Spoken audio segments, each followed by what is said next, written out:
Olá pessoal, bom dia, boa tarde ou quem sabe boa noite para você que está acompanhando o programa Cidade em Ação em Casa. Hoje já é dia 30 de março de 2016, né? Quarta-feira. E para quem não sabe, hoje é Dia Mundial da Juventude. Parabéns aos jovens de Ourinhos. E no final do programa tem uma mensagem para vocês, né? Hoje, no nosso programa, eu tenho a honra de receber o Procurador da República, Dr. Antônio Manweiler, que está aqui conosco. Bom dia, doutor, tudo bem? Bom dia, Abner. Tudo bem, graças a Deus. Satisfação recebê-lo mais uma vez aqui no programa. Hoje ele vai falar sobre as 10 medidas contra a corrupção apresentadas pelo Ministério Público Federal. E você vai entender um pouco essas 10 medidas e também vai saber como ajudar nesse momento muito especial no qual o nosso país está vivendo. De que maneira você pode fazer a sua parte para melhorar o nosso país, né? Vocês que acompanham os telejornais estão vendo aí o tamanho da corrupção que está instaurada no nosso país em todas as esferas, mas o Ministério Público Federal apresentou esse projeto que hoje já tem mais de 2 milhões de assinaturas, né? E de repente vai ser um divisor de águas no nosso país. Você também no programa de hoje verá como destinar parte do seu imposto de renda para o Fundo Municipal. Tem entrega de um pedido da OAB aqui de Ourinhos para a Câmara de Vereadores para a abertura de impeachment da presidente Dilma. Tem a abertura para a visitação ao Orquidário Esperança. Tem a Conexão de Ourinhos, né, Conexão Ourinhos com o NBA. E o Mostre o Seu Talento também. Muito mais informação para você no programa. Nós teremos sorteio da São Francisco, vamos falar da Botica Camomila, enfim, tantos detalhes e presentes para você que é nosso amigo aí de casa. Muito bem. Doutor Antônio, é um prazer mais uma vez, como eu disse, recebê-lo no nosso programa. E nós queremos saber sobre essas 10 medidas contra a corrupção. Nós temos um vídeo que nós passamos aqui na ABN-TV, né, em parceria com o Ministério Público Federal. Todos os dias nós veiculamos esse material, né, para ajudar vocês. Eu queria saber do senhor, né, antes de falar sobre as 10 medidas, qual a importância dessas medidas na questão de moralização, certo, do aspecto político no nosso país? Abner, como você bem disse, a questão da corrupção ela é algo mais profundo. Então, não basta apenas você ter processos para condenar alguém que está no ato de corrupção se mudanças não forem feitas. Infelizmente, a história demonstrou isso. Se você tira um agente público, mas se você não consegue fazer mudanças mais profundas, outros agentes públicos virão e repetirão esses atos. Então, essa é a importância da medida. Essas 10 medidas, elas querem aprofundar, ou seja, além de haver, hoje todo brasileiro está vendo o processamento, a condenação de pessoas que são pegas em atos de corrupção, mas essas 10 medidas, elas, por exemplo, um dos grandes pilares dela é retirar a força econômica dos agentes envolvidos em atos de corrupção. Então, é fazer com que se torne mais difícil o ato da corrupção, ou seja, tentar deixar. Está difícil hoje, deixar pior ainda. Para quê? Para que não haja aquela repetição na história, ou seja, né, aquela velha história, muda-se o rótulo, mas o conteúdo continua o mesmo. A ideia é se mudar conteúdos mesmo. Doutor, o primeiro tópico das 10 medidas contra a corrupção fala o seguinte: prevenção à corrupção, que seria transparência e proteção à fonte de informação. O que significa isso? Transparência e proteção à fonte de informação. Pois é, Abner. Por exemplo, proteção à fonte de informação, porque, em geral, quem se envolve em atos de corrupção, a maioria dos atos de corrupção envolve agentes públicos de um poder considerável.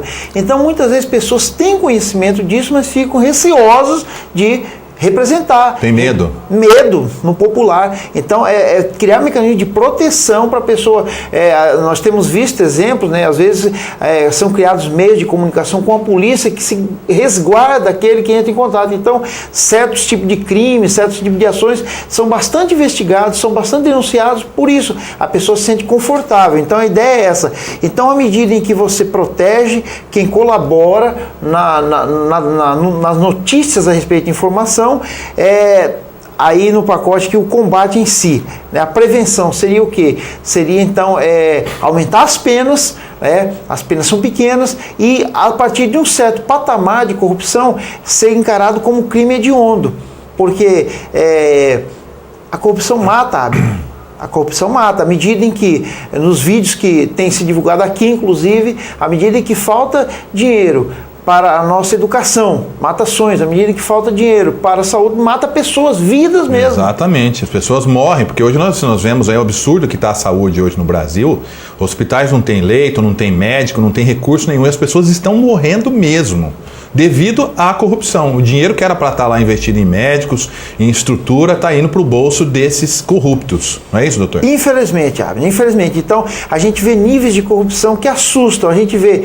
obras que são feitas de um modo superfaturado, nós vemos obras que são feitas de um modo deficitário, a estrutura é muito inferior à que deveria, e nós vemos casos em que as obras nem são feitas. Eu atuei no Nordeste, infelizmente, a gente vê casos de um descalabro sem tamanho. Então, realmente, infelizmente, a corrupção ela tem campeado ainda no nosso país.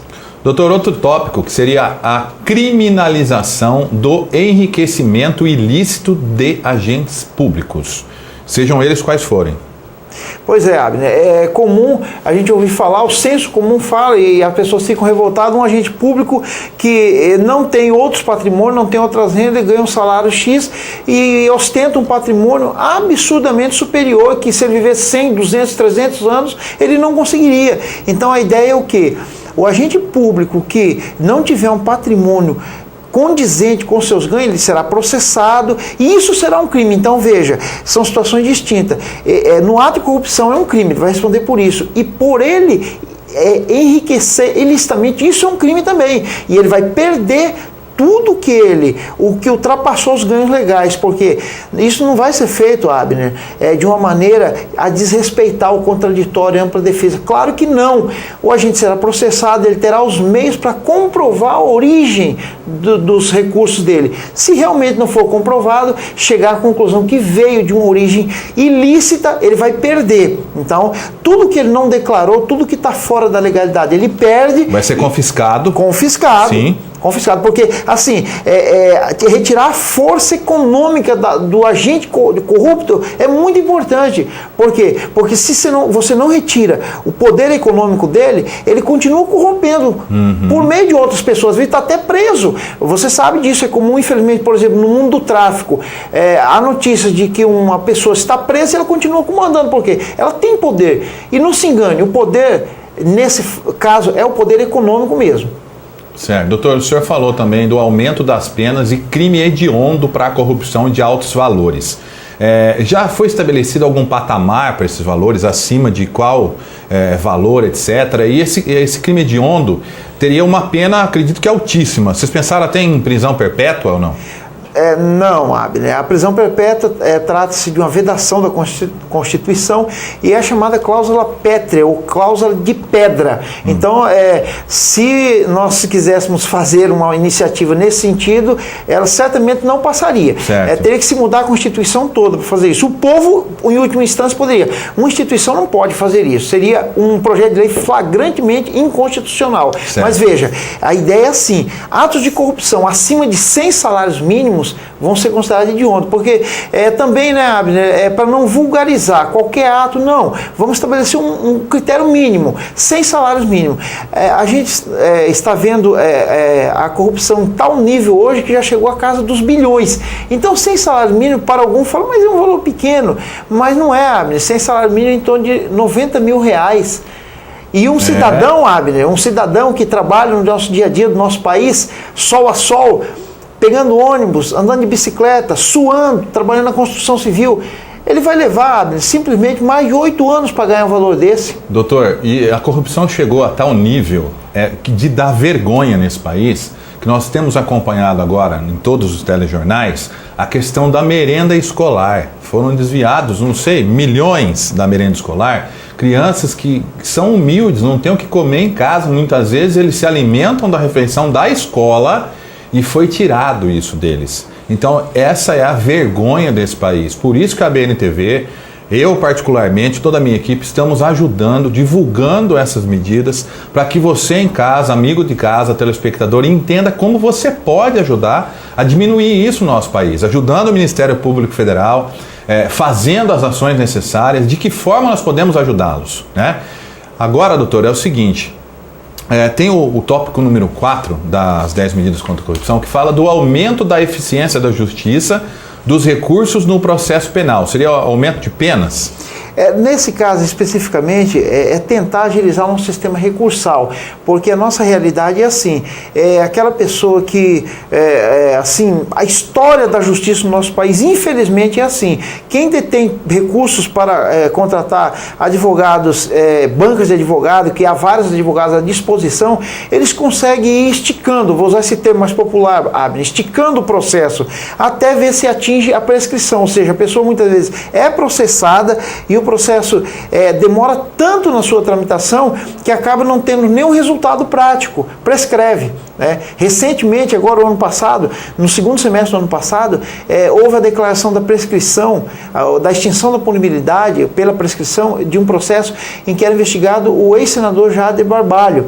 E veja, esses fatos ocorreram, sabe quando, Abner? Em 1988. 1988. E o detalhe, toda essa defesa que provavelmente ele fez e enrolou esse processo, o dinheiro que ele pagou aos advogados é o dinheiro nosso, dos nossos impostos muitas vezes, e dinheiro que era para ser usado em saúde, em alimentação, como é o caso da merenda e tantas outras coisas, não é, doutor? Positivo. Paga os advogados, fica solto com o nosso dinheiro. Inclusive, uma das medidas, é justamente isso, é uma medida meio drástica, considerando o nosso histórico. Muitos seria a seguinte: prisão preventiva para evitar a dissipação do dinheiro desviado. É a medida 9 na sequência. Por quê? Porque é sabido, infelizmente, que muito dinheiro da corrupção é usado justamente para isso, para pagar. Ou seja, o Ministério Público quer tirar o direito do advogado? Claro que não, claro que não. Só que é inadmissível que se agrave alguma situação ruim, ou seja, se desvie o dinheiro público e ainda se use ele para pagar altos valores para advogado. Está absolutamente errado. Então, a ideia é retirar a força do poder econômico. Doutor, muito bacana o nosso bate-papo de hoje. Você que está assistindo em casa, quiser participar do programa, o telefone está aí na tela, 997-96-5555. Nós vamos para um pequeno intervalo. Daqui a pouquinho nós estamos de volta e continuar a falar sobre as 10 medidas contra a corrupção. Esse projeto é importantíssimo para a transparência no nosso país. Nós vamos falar daqui a pouco, depois do intervalo. Se você quiser mandar alguma pergunta, participar, está aí o número para você participar, tá ok? Já estamos de volta, espero você.